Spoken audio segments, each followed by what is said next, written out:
Can you see that, Heinalka? I think we are online in the event, and people are entering the room. There are 10 people at the moment, 11, and I would wait until 30 past and we would get started. Yeah. I can see you and your slides. Can you see the arrow or not? Yes.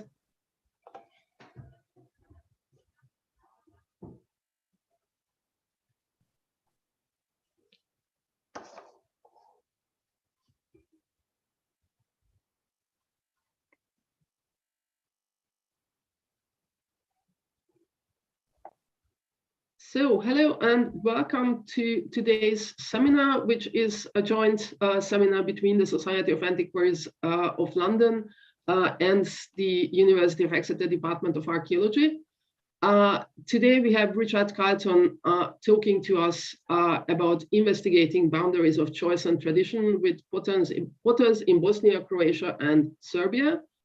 I would start with briefly introducing Richard. He is an archaeologist and ethnographer based in Newcastle, where he is mainly a director of an archaeological consultancy, and he's also a visiting fellow at the University of Newcastle. His day job is commercial archaeology in the northeast of England, and in addition to that, he has a long-term interest in the Balkans. Since the 1990s, he has documented the destruction of cultural heritage during the wars of the 1990s and has since returned multiple times to the region, especially to Croatia, Bosnia, and Herzegovina. He has a current project which involves the production of films of potters recorded in the 1990s, many of whom are, of course, no longer with us. And his work has now been supported by the British Museum Endangered Materials Knowledge Program, which will enable him to do new field work in 2022. Before I hand over to Richard, I would remind you that if you have a question, you will be able to type this in the chat, either on Zoom or on YouTube. And I will be able to read these out to Richard at the end. We are planning a 45-minute talk and 15 minutes of questions at the end. So Richard, the floor is yours. Thank you, Heinalka. Thank you very much. And thanks to Exeter University and the Society of Antiquaries for hosting this talk. The purpose of the talk is to introduce you to some observations from a study of potters I've been involved with in the Western Balkans, as Heinalka said, over the past 30 years. It's actually more than 30 years, unfortunately. It was a study really that started by chance when I was carrying out some archaeological work, or as a participant in an archaeological project in North Dalmatia, which obviously was then part of Yugoslavia, and has continued with some interruptions caused by the usual reasons: family, war, and in the case of the Balkan Wars in the 1990s. So there were a couple of years of fairly intensive fieldwork, and followed by years of intermittent visits, really, which in recent years have become a bit more regular again. The reasons for starting the work, because I was an archaeologist, I'm an archaeologist, the work started really from an archaeological perspective. So I was interested in looking at questions that bother archaeologists who are trying to derive some meaning from assemblages of broken pottery. So I was interested in questions like, what is the significance of variation in the physical appearance of pottery? And what do the difference in fabric, in the fabric of the pottery mean in terms of different makers or traditions? And why do different fabrics appear? Do different fabrics appear in archaeological assemblages from the same period? And also, can we identify production locations? And in fact, can we identify different production methods by studying the products of the pottery, of the potters? So it was never my intention to use this as a kind of direct analogy for archaeological circumstances, but it's really a source of ideas, which, if anything, rather than closes down possibilities, opens up possibilities when you're trying to explain, you know, modes of behavior from the material products. But I suppose, and also, I mean, Heinalke has just mentioned that we're about to do some more filming. And I think it became sort of clear fairly soon that rather than just using these potters as a kind of archaeological analogy, in a sense, they were important for their own sake. They represent a sort of fragile tradition which has somehow survived into the 21st century. So there are two imperatives for this kind of study. One, to throw light on archaeological interpretations, and another, to record things for their own sake and see what their wider connections are and how they fit into the modern world. In terms of the methods of study, well, basically I've just gone and talked to people and talked to potters, but of course I've had to adapt to circumstance and transport methods and all the rest of it. But basically I've tried to be as embedded as possible, you know, learning the language, staying with people, learning their techniques. So, and I think that allows you to sort of develop a much more closer and sort of more nuanced understanding of what decisions are being made. So the main focus of what I'm talking about is potters using the hand wheel of the kind that is illustrated here. You'll see this is a potter from about 1987, I think, on one of my first visits. And so it's a tradition that's characterized by the use of various kinds of hand-operated wheels or turntables to make unglazed pots in coarse fabrics, which, with rare exceptions, are usually fired in open bonfires or single-chambered ovens, not really kilns.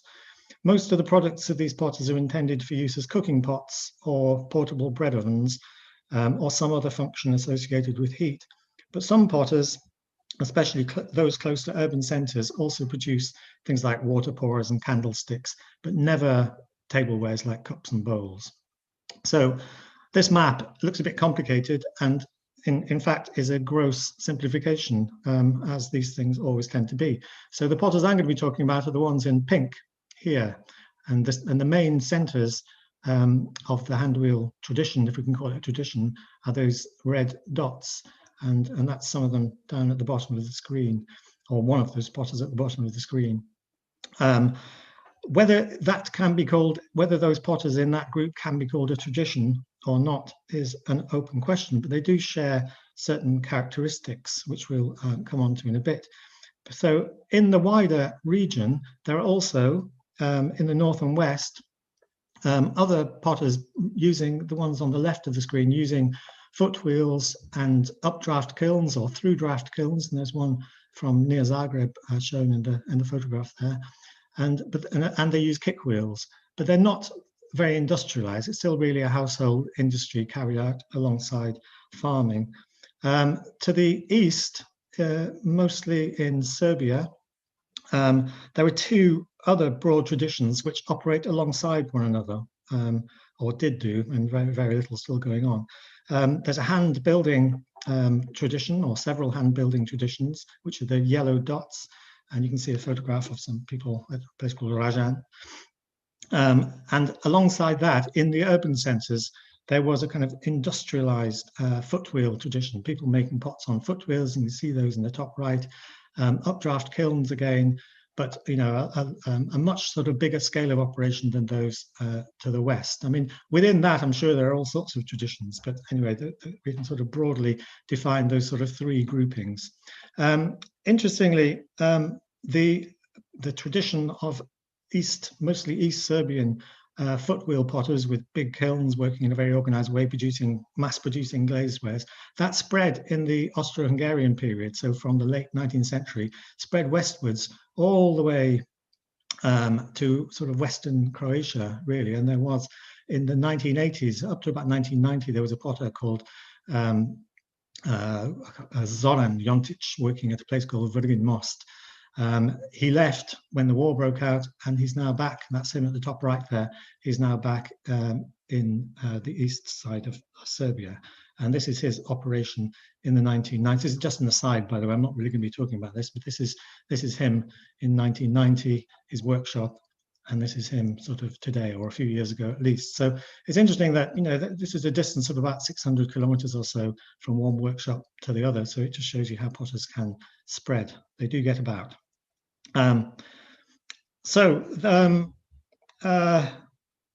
Yes, I'm now basically going to focus on the hand wheel potters, and this is their basic distribution. There were, until the late 19th century, early 20th century, there are about 50, more than 50 individual locations, which are the yellow dots. That's by the 80s, that was reduced to about 15, and now there are 5, which are the yellow dots with the red circles in. Or at least there's more than 5 there, I think, aren't there? But some of those have since expired, such as this one down here. So there are now 5 active villages where the hand wheel is still used. And the sort of environment that they're in is essentially, there's a lot of them, mostly in the kind of Dinaric zone of the Balkans, down into Albania and up as far as the Slovenian border.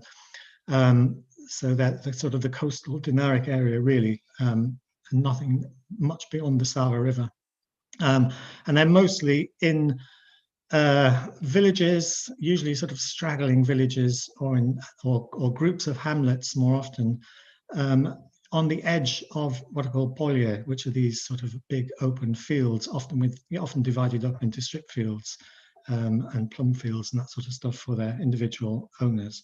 So that they tend not to be on the big, wide, open plains, but they're part of a kind of the economy of slightly more marginal lands in general.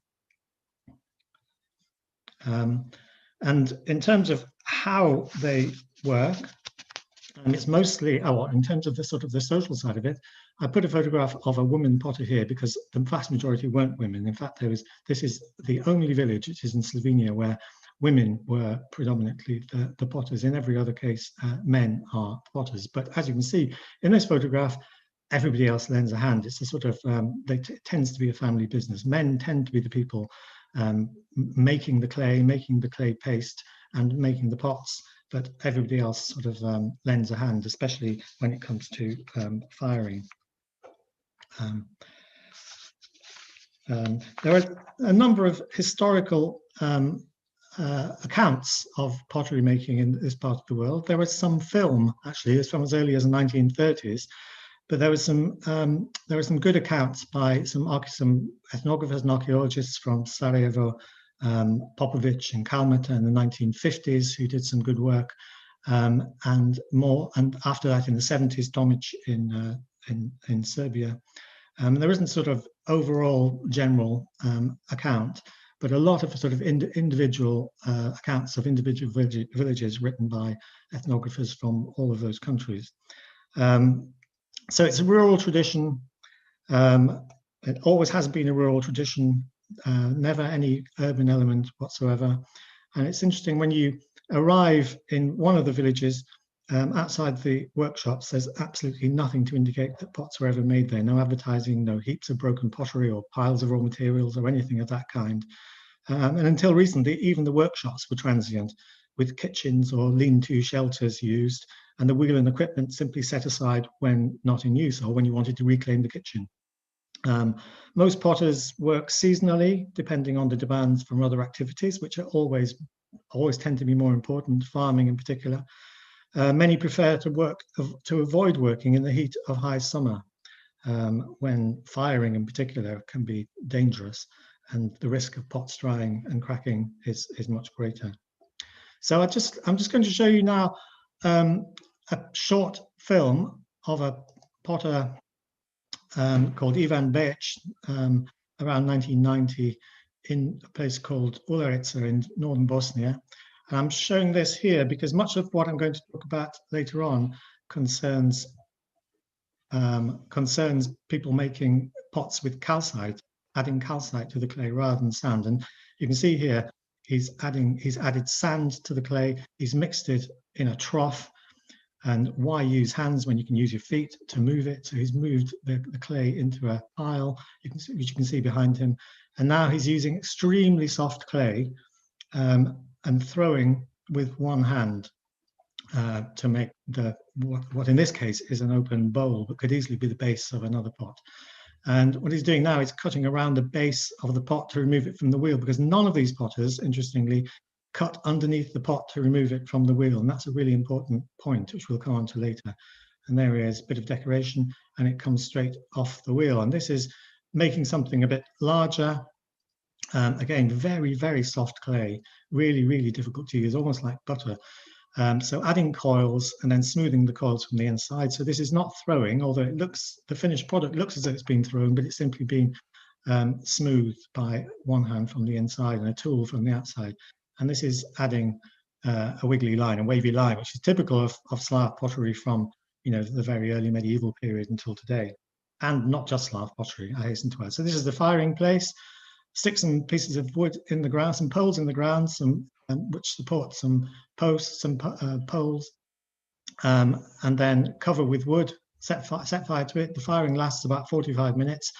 And then there's a process which we'll also look at a little bit later on of quenching, which is putting the pots, the red hot pots, in a mixture of flour and water at the end of the firing. And we'll come on to why they do that later on. And this is the regular method of selling at the Tuesday market in Teshen. So I'm really mostly going to be talking now about how people make pots with calcite, but it's a very, very similar tradition, and most of the steps are exactly the same. The only step that's not the same really is in terms of preparing the calcite to mix in with the clay. So in general, potters will have a place to store their clay. Usually don't store a great amount of it, and so you wouldn't really know by going to one of the potteries that they were engaged in that business necessarily. The calcite first has to be reduced. We'll see that in the middle. So you hit it with a hammer, basically, then you grind the smaller pieces in a quernstone mill. At least most potters do, not all of them. And you end up, well, after the first reduction, you end up with something like this. After the second reduction, you end up with a kind of flour, which is then mixed in with the clay. The clay is simply prepared by drying it, beating it when it's dry to crush it in a sense. And at that point, you take out any kind of roots and bits of dead animal or anything that's polluting the clay, and then you rehydrate it in water, usually in a barrel, but sometimes in a trough. This is just all the films from now on are just very short excerpts. So this is the process of reducing the calcite. Health and safety always essential, as you can see. So this is reducing the calcite with a big lump hammer. It's then sieved, so you can then use whatever comes out of the sieve. The larger particles are put into a quern, a hand quern, and then that creates a kind of flour of tiny calcite particles, which are then simply poured on top of the rehydrated clay to be mixed. I haven't here got a film of the clay being mixed, but it's simply trampled. There are moves, particularly in one place in Western Serbia, there are moves towards some kind of intensification. So potters there have started to use crushing machines for the calcite and also for the clay, and they're starting to use kilns as well, which I think is having an impact on the quality of the pottery. And we'll have a quick look at that later. You can see some of these pots here are beginning to be damaged. So the hand wheel, and I've got quite a few slides on this, so I'll run through this quite quickly. Essentially, two kinds of hand wheel are used in this area. One is made of a single piece of wood, which I call a kind of non-composite, and the other is made out of several pieces of wood, which I call composite. You can see it's got a cross-shaped base, sometimes circular, attached to the main working platform by these pegs, and the whole thing turns around on a pivot, so it sits there. The pivot top sits in the middle of the underside of the wheel, and these are set in the ground or set in lumps of wood or pieces of stone. This is, I mean, one example. These are the non-composite wheels, various kinds of them. All of these examples are from Bosnia, except the one at the bottom from Serbia. You can see they're all pretty similar. They look quite similar to the sort of wheel hub of a simple cart. This photograph's from Belgrade Ethnographic Museum, so that's maybe where they came from, how they were derived. And then various various composite wheels, one here with a circular substructure. The rest of them have got cross-shaped substructures. And you can see potters tend to sit on the ground or sometimes on low seats to use these things. There are various sizes, but and some thicker than others and some heavier than others. But I think one of the main things that affects the way that they're used is the size of the pivot hole, really, the bearing at the top, which can be adapted to make them turn faster or slower, more momentum, less momentum. Here are some more. All of these are from Croatia. You can see, I mean, it looks slightly odd with the size of the workshop, almost a professional operation here, and then a tiny little wheel parked in the middle. And then finally, a few more. So you can see there were lots of them, lots of different kinds. More recently, you can see this woman here making pots in Serbia. So people now use bits of car axle and things like that to replace the wooden wheels. In fact, only one potter, I think, is still using a wooden wheel. And at the bottom right here is a potter from Slovenia using a wheel very much like used to be used in the 19th century in Bavaria, a much bigger thing. And that's the only one which could be turned a little bit by foot to give it some momentum by foot. And finally, the same sort of thing in Albania. There are two villages using hand wheels in Albania. One where they stuck the wheel straight into the ground. Other places in Europe and North Africa were also using this kind of wheel. In fact, in some cases still are. The main cluster is this one in the Western Balkans, centered on Bosnia, as we've been describing, but Croatia, Western Croatia and Southern Croatia, and parts of Western Serbia, Montenegro, Albania, and a little bit of Slovenia. In other parts of Europe, and I'll show you some photographs in a minute, but there were, until very recently, it was used in Spain. It maybe still is in one village near Villarreal in Portugal. Also a couple of villages in France, but which both were extinguished by the turn of the 20th century. Bavaria, as I mentioned, and then lots in this part of the world, which is Belarus and bits of Latvia and Western Russia, sorry, in the old USSR. Which unfortunately were all extinguished really by in the early communist period. And then there are quite a few in Turkey, and they're certainly still existing in Georgia and Dagestan. And these are some photographs. I won't dwell on these. They're of broadly similar design, either composite, you can see here, or non-composite here, but very often little sort of low benches. They were sort of set in little low benches and used in that way. You can see up here as well. Some of them are also much higher and were used as foot wheels. They're not particularly efficient as foot wheels, but they were used in that way. So these are Russia. Morocco as well. There's an amazing ethnographer called Vossen who traveled around Morocco for a couple of years in the 80s, visited every pottery making place in the whole of the country, I think, and he came across several different kinds of wheels, not particularly efficient in terms of throwing, but some of them wooden, and one in particular, interestingly, made out of a sort of a clay dung composite, I think it was. And then here's a few examples of Turkey, which parallel in many ways the West Balkan examples. There's a big non-composite one made of a huge lump of wood there, and a similar one there. So, and then, well, finally in Europe, again in Spain, I visited these potters in Spain in the late 80s, but they're no longer working, or at least no longer working on hand wheels, but very, very similar technology to the Western Balkans. Likewise in Cyprus, and this is the Bavarian example here. This is the example from Dagestan. But what's very striking is both the technology and the working methods used to this day in Western Georgia, very similar to the Western Balkans. So here we are, sort of the method of forming that's used by most potters using calcite, which creates a paste, which is what you make the pots from. It creates a paste which is quite difficult to use, very, very coarse, with lots of sort of angular bits in it, so you can chafe your hands quite easily. So most potters don't throw between two hands if they're using calcite paste. Instead, it's all to do with hand building. So in this case, the hand wheel just helps in the process of hand building. It brings the pot to the person rather than the person having to go round the pot, as it would be if the pot was on a sort of stable, fixed base. So we're starting here, making low walls, and then gradually adding coils of clay to the inside of the walls, and then smoothing those to raise the height of the walls, and then eventually finishing off the rims almost by throwing between finger and thumb, using a cloth between the finger and thumb and the pot.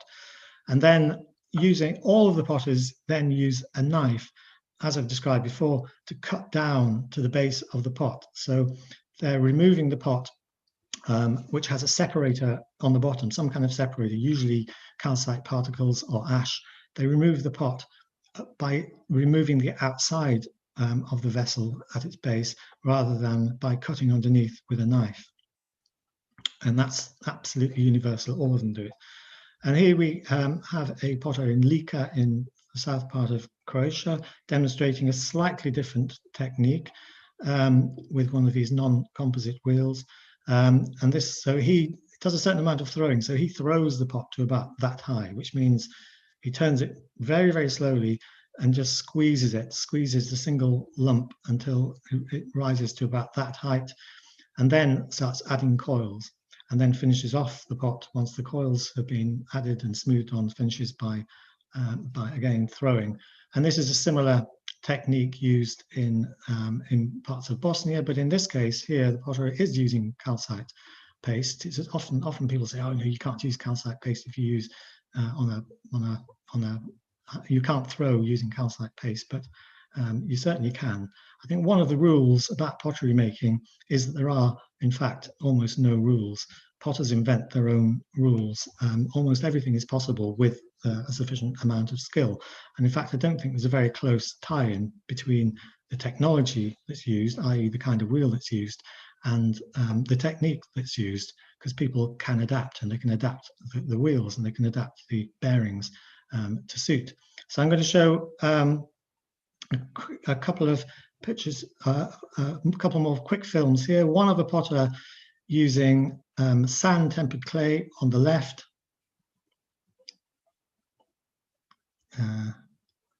which seems to have, it's frozen on mine.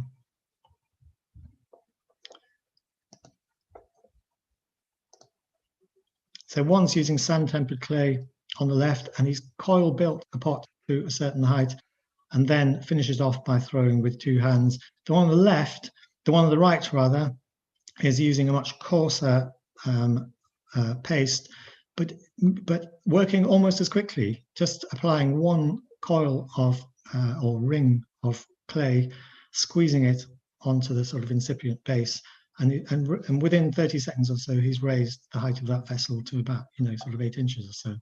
So whatever techniques people use, there isn't necessarily a great difference between sort of throwing and coil building in terms of speed taken. One isn't necessarily much more efficient than the other using this kind of technology. Here we have, amazingly, only in Bosnia, I thought, until I saw the same thing happening in Georgia, but this is somebody making an oval dish, throwing an oval shape on a wheel, which is fairly amazing. Has to be seen to be believed. So in terms of pottery making stages, next comes drying. Potters are always very careful to dry. Some of them don't work in the summer because it's too hot and the pots tend to crack.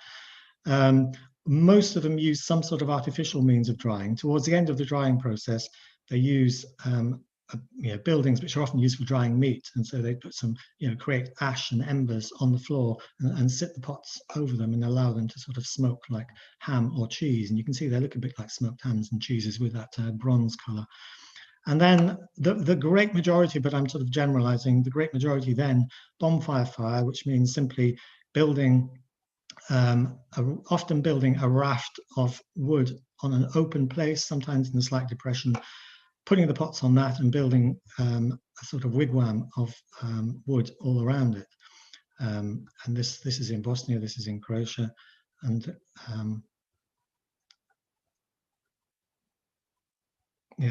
and in terms of the firing temperatures that are used, well, calcite isn't favored by the majority of potters, modern potters today, or any kind of calcium carbonate material, because it can cause enormous problems. So if you overfire it, if you fire it over about 750 degrees, you will oxidize it. And the process of oxidizing, and with the oxidization, after the oxidized particles will then rehydrate in water or water vapor, and they'll expand and they'll cause cracking in the vessel. So it's an enormously difficult and sensitive thing to use, which is why most people avoid it. Otherwise, modern potters, if they fire into 1,000 degrees, they'll get lime spalling and it'll destroy their pots. So measuring some temperatures here, this is on the Dalmatian coast.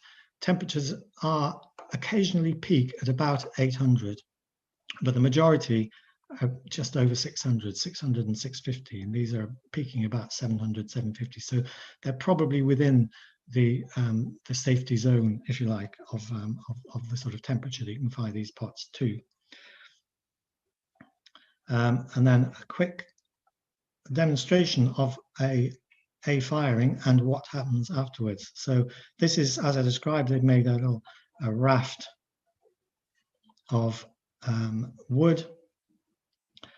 The pots are preheated. They build a kind of a wigwam of wood around it, which provides some sort of insulation, and it almost acts like a little chimney as well, as you can see, with the smoke being funneled upwards.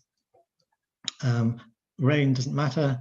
And then very soon, within half an hour or so, they start to rake the embers away, and the red hot pots, and you can see this sometimes if the light conditions are right, are then immediately quenched in a mixture of flour and water. Other mixtures are occasionally used, such as various roots or bran, that sort of stuff, but usually it's flour and water. And this is one of the usual methods of selling at a market. So these are the sort of the remains that you can expect from a firing.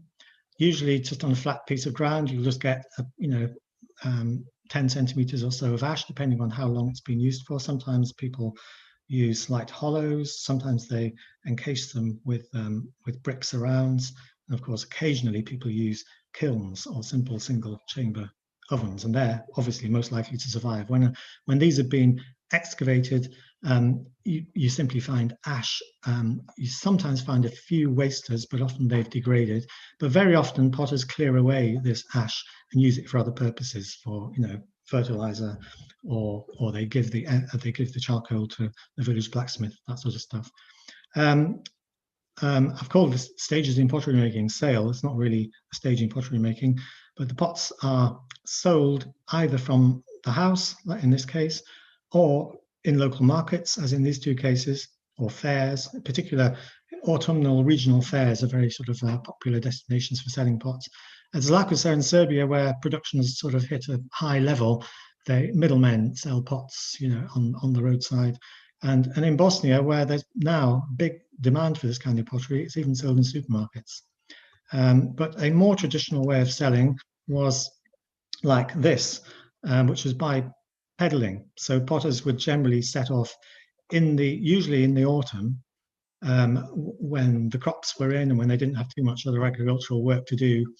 They'd be making pots in the late autumn, and they'd set off in maybe late August, September, October, traveling sometimes hundreds of miles to the places where they thought they could exchange the pottery. So in this case, it's being exchanged for 2 measures of grain each. And this was just after the war in Croatia in 1995, I think, when there wasn't a great deal of money around, so they reverted to a sort of barter economy.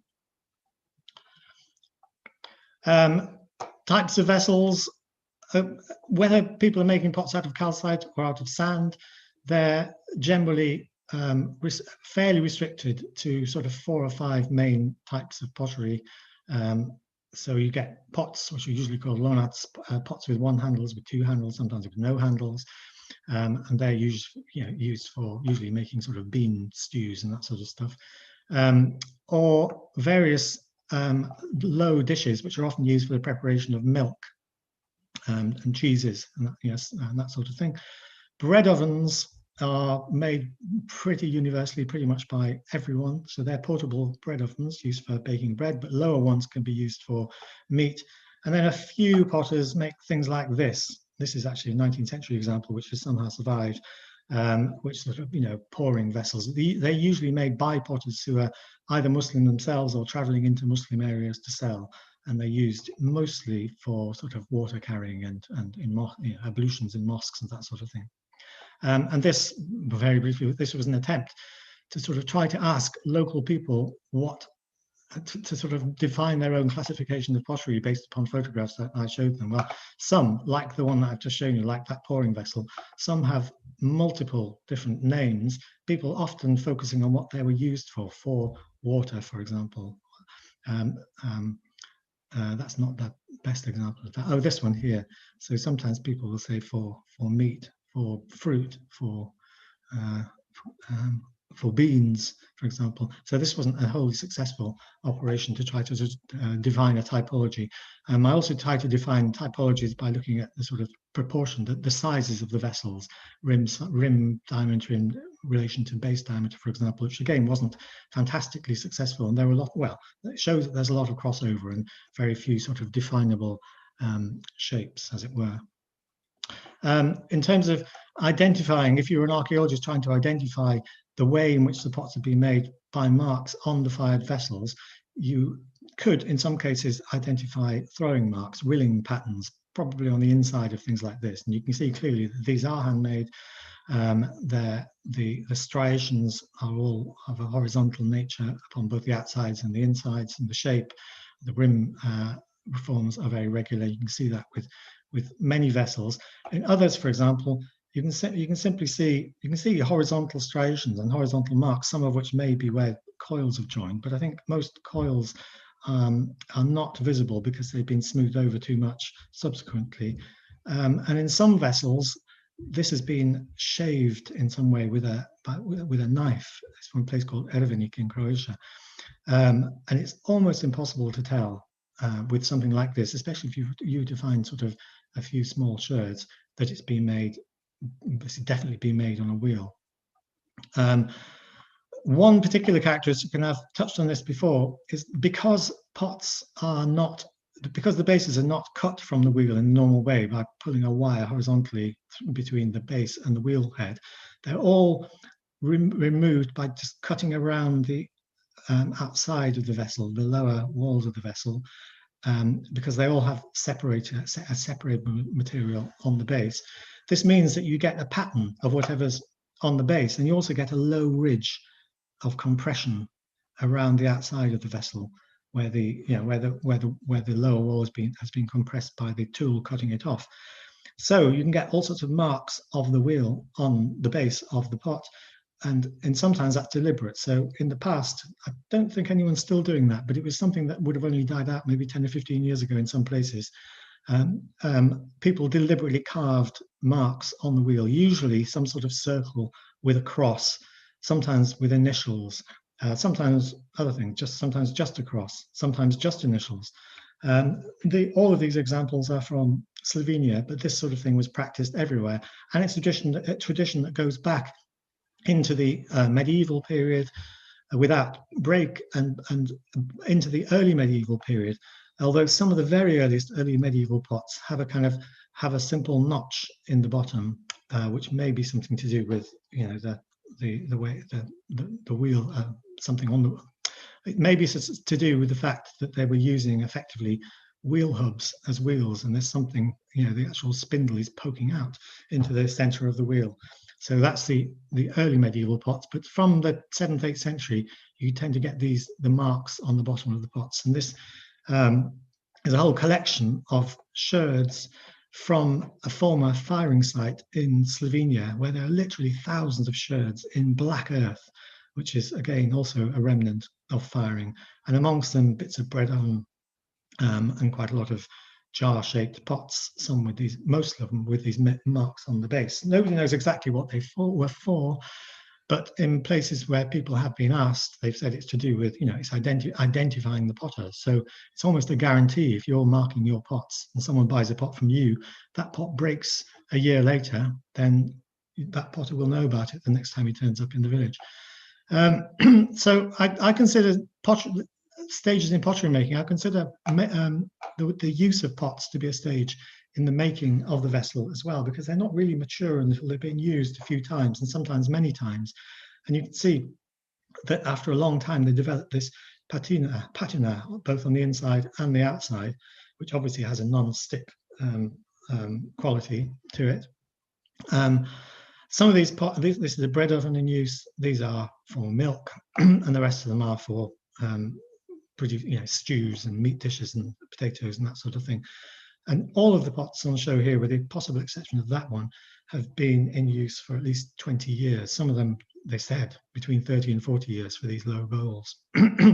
After pots have finished being used for their primary purpose, they often find a secondary use, and sometimes they're just kept, in this case, by a lady who used to make pots with her father when she was young, and she just kept one as a keepsake. So that's something also to bear in mind archaeologically.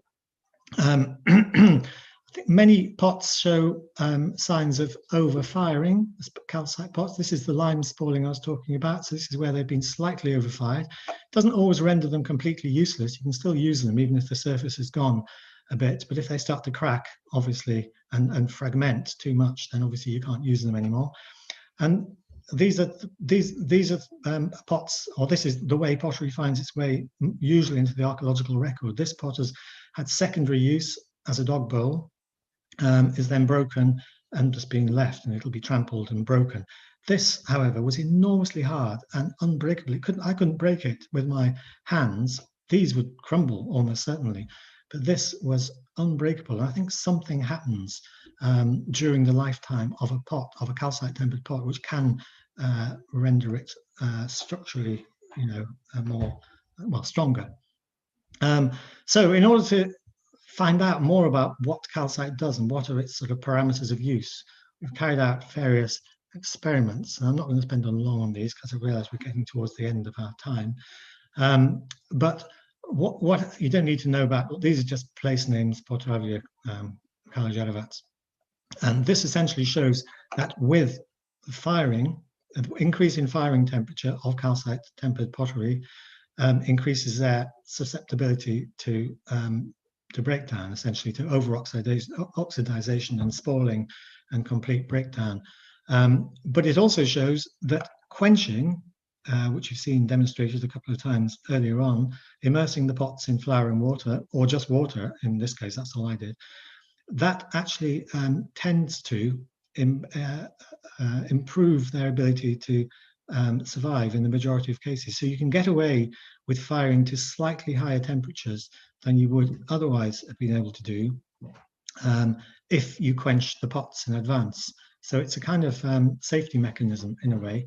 We repeated these experiments recently and got similar results. But I think what's important here to show is that using different sizes of calcite particles can also have an impact. So after 6 months, the pots made out of calcite, or a mixture of calcite dust and clay, even when they're made with 60% calcite dust and clay, and even when they weren't quenched, didn't suffer any sign of breakdown.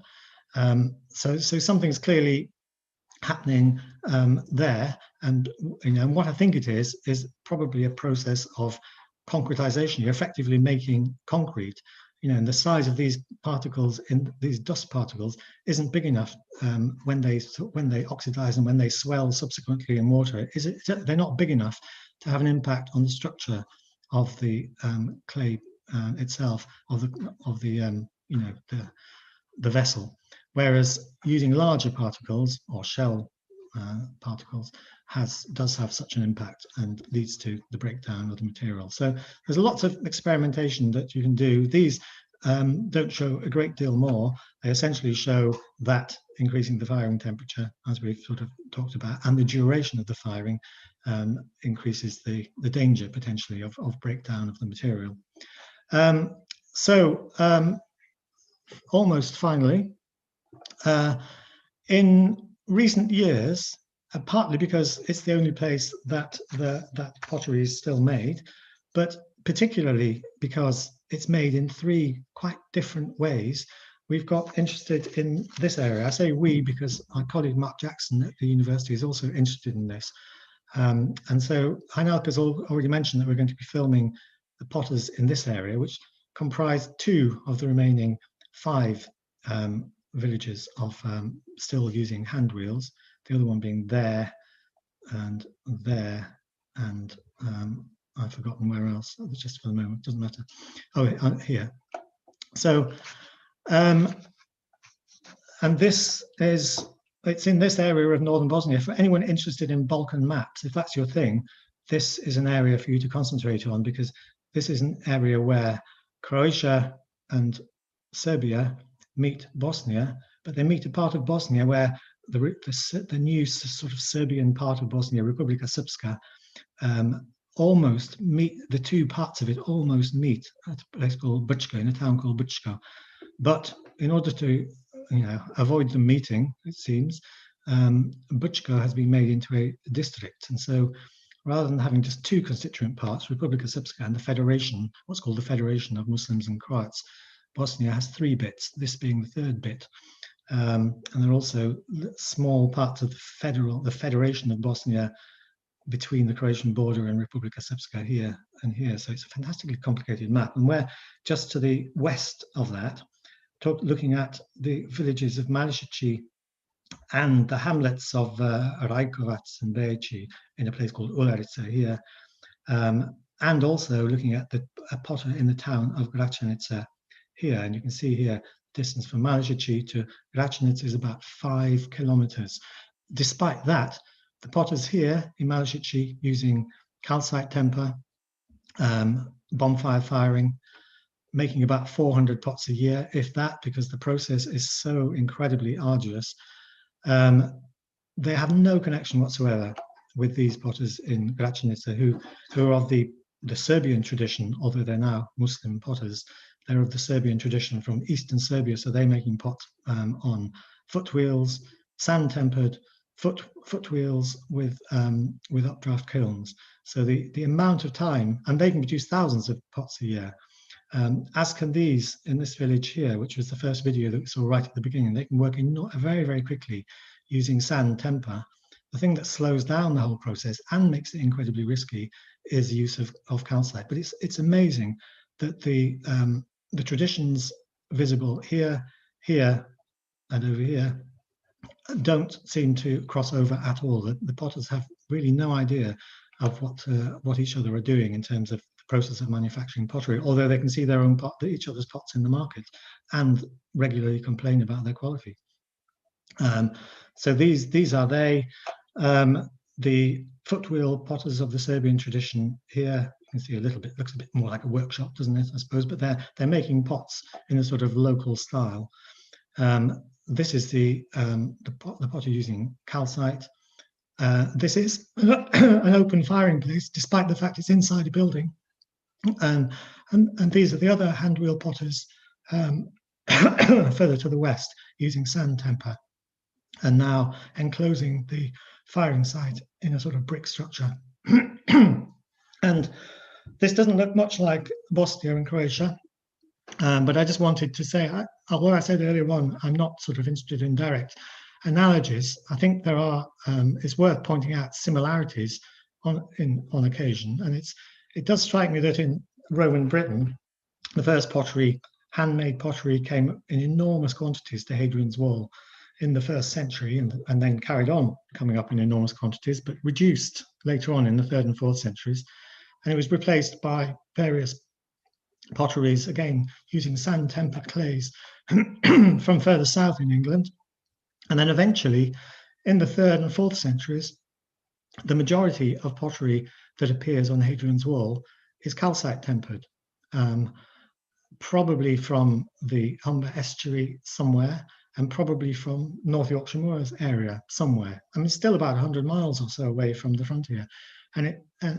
But in this area, at the same time, sand-tempered pottery was also being produced. So it's interesting that calcite-tempered pottery seems to have won out in the end. It seems to have been preferred. And I can't help thinking that that's because it was preferred by consumers for its longevity, for the fact that it's able to resist the thermal shock of being heated and cooled over, potentially over generations, but certainly over a period of years.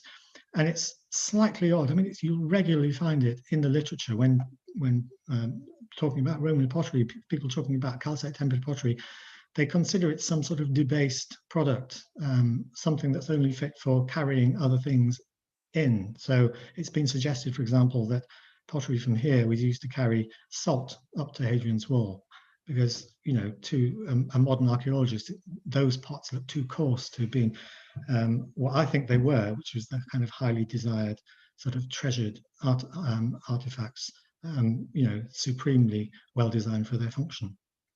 So that's just an example. I think that's one of the main conclusions to come out of this, and I am going to stop now. But I mean, there are many conclusions, and hopefully somebody can ask a few questions if they're interested. But I think we're talking about a pottery making tradition, or several traditions here, which have their roots probably in the fairly early Slav period, and that since then have been continuously practiced, which doesn't mean to say there haven't been certain changes taking place within those traditions, but most of the elements remain essentially the same and are different from other traditions around, especially in terms of the bases. I think that's really significant. So calcite is used despite its broad drawbacks, so must have benefits in terms of its longevity for people using it as cooking wares. I'd also like to make the point that wheels and forming methods are not closely related, in my opinion. There's a lot of interest these days in people looking at the origins of the potter's wheel and how it spread, from the sort of 5th millennium into Mesopotamia, into Greece, and into Egypt, and trying to sort of associate the marks made on pots with particular kinds of wheels. And I just don't think that works. And then my final point really is that ethnography can open up possibilities to interpretation, as well as suggesting where archaeological assumptions are incorrect, and I point you again to the assumptions about calcite tempered pottery being coarse and unworthy of the kitchen in the sort of Roman period, as seems to be espoused by some people. And then very finally, the last slide just shows you, I mean, there are a lot of films which are produced years ago, or didn't produce years ago, but filmed years ago in the Balkans and more recently. And I've started to put some of those things onto YouTube, and there's the link there if somebody wants to use it. And as Hanneke said, we're going to be doing some more filming this summer as part of the British Museum's Endangered Material Knowledge Programme. Thank you very much. Thank you very much, Richard. That is absolutely fascinating to me as an early medieval archaeologist working in Central Europe. It's almost like a time machine. Much of what we have seen could have been taken directly from the 8th to 10th, 11th centuries AD archaeological record of Central Europe. I'm sure there are questions. You can type them into the chat either on here in Zoom or on YouTube if you are watching us on YouTube. And before questions from the audience come in, I would have some questions. One is a very practical one. How do potters keep a low temperature when they fire carbonate-fired pottery? I have tried this in experimental firings, and it proved pretty impossible to stay below 850 degrees. Well, the potters, and we're going to be doing some more measuring this year actually, but when I measured the potters that I did measure, they don't use big solid pieces of wood. Sorry, I'm about to have a cat crawling. They don't use big pieces of wood for firing. They use the waste from olive clippings and from vine clippings and that sort of thing. And in that particular case, that seems to keep the temperatures relatively low. But I mean, I have measured fires in this country, and we've also got them to sort of 850, 900 degrees, a very small fire. And I wonder if it's using bigger fires, bigger bonfires, helps to keep the temperature down a little bit, just a bit more air circulation, perhaps. I don't know the physics of that, but it is possible to, I know from experience, you can make a very small bonfire and put your hand almost up against the wood on the outside, and yet the inside will be 850 degrees. So I don't know. I mean, some of them use, I don't think there's any particular method that people use. People just get used to using a particular combination of wood, a condition of wood. So often people will use green wood rather than fully dried wood, which may help because of the water content. But there's no particular way. But I think the quenching really is a way to give yourself a bit of a leeway. So if you quench the pots, it means you can get away with firing to a slightly higher temperature. And in our experience, that was something like, you can get away with firing up to over 800 degrees anyway, which you shouldn't normally reach in most larger bonfires. Thank you. Oh, my voice is good. Any questions from the audience? I would have a second question. I would have 1,000 questions, but I will just ask a second one. The marks on the bottom of the vessels, they look pretty exactly the same. Those marks that have either initials or crosses or circles, they look pretty exactly the same as early medieval pottery in Central Europe. We talked about this a bit before your talk. How do potters identify with that? So is it kind of a trademark, or how does it work? In my experience, I don't think. I mean, there were very few potters doing that when I was questioning them, so I wasn't able to get that. But in the literature, it says that it was used as some sort of identifier. But I'm not completely sure about that, because so many of them, especially apart from Slovenia, so many of the other ones in Croatia, especially around in Lika, sort of just more or less just north of Dalmatia, and then and in Zlakusa they were still using them until recently. But they're so similar. They're often just a circle or two concentric circles or a circle with a cross, and that's it. There isn't much variation. Although perhaps people could recognize their own mark, even if it was like somebody else's. So that's the idea, that they were used as some kind of identifier. But if that was the case, you'd think that they'd be a bit more imaginative with their choice of, emblems. And I think the way that they're put onto the wheel is the wheel is simply carved in the middle. So you mark out, you turn the wheel, and with a knife, you simply mark out the circle that you're then going to carve in the wheel, and it's as simple as that. So that's why I don't think any of them were put on. I don't think potters had piles of boards to fix onto the wheels, so that they could, so that they could make a pot, take it off, put another one on, take it off. I don't think that was done. And I suppose one way of checking that, it would be just too complicated. Potters, like all of those potters in the handwheel tradition, they like completing a pot in one go. Very rarely they'll sort of, do something to the base, shave the base or something afterwards. But in the vast majority of cases, they make the whole pot, including the handles and all the decoration, in one go. And I asked them about that. I've asked people about that, and they say, well, why would you take a pot off the wheel and then put it back on the wheel again later? It's just a waste of time. It's just uneconomic, so they don't do it. And if you were going to do that, if you were going to kind of fix a board onto a wheel and make several boards in sequence, and all of which contain different marks potentially, then I think they would never have done it in the way it would be done today, which is put little sort of holes in the board and fix them that way with pegs onto the wheel. They would have probably just put some clay on the bottom of the board and fixed them on like that, in which case it probably wouldn't always be central. So so I wouldn't expect the marks to be central in that case. So it's an interesting thing, but they appear very early. As I said, I don't know about if you've seen the same sort of thing, but the very earliest ones that I've seen, sort of 7th century or so, have a sort of a mark in the middle of the pot, sort of like almost like a just a low depression in the middle of the pots. It seems to have been formed in a different way. So it's been formed from something positive coming out of the wheel, which I think might be a sort of spindle poking through, something like that. Yeah, that is a longer discussion that I think we will have at some point, but not here and now.